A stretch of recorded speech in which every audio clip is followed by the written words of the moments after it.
Welcome to our YouTube video where we dive into a curious problem encountered during the migration of a .NET Framework application to .NET 8. The issue at hand revolves around the unexpected behavior of implicit widening conversions, resulting in altered results during regression testing. Specifically, the changed behavior in .NET 8 is observed when performing operations like D1 equals F1 asterisk F2, where the order of implicit conversions differs from that in .NET Framework. To shed light on the solution to this conundrum, let's delve into the disassembly code snippet provided.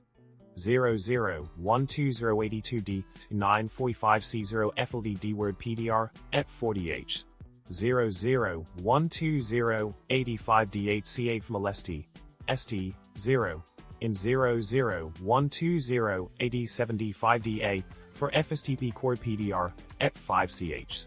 This snippet showcases the x86 JIT compiler's utilization of the x87 instruction set, which handles floating point values by converting 32-bit and 64-bit operands to an 80-bit extended precision value before executing the multiplication operation. This discrepancy in behavior between 32-bit and 64-bit builds of the .NET Framework sheds light on the variability in implementation across different runtime environments.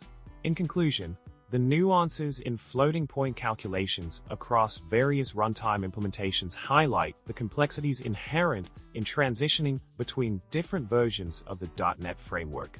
By understanding the intricacies of how floating point operations are handled at the assembly level, developers can better navigate and anticipate potential discrepancies in results.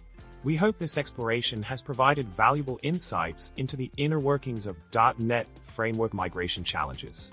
Remember to like, subscribe, and leave a comment below with your thoughts or any similar experiences you've encountered in your development journey.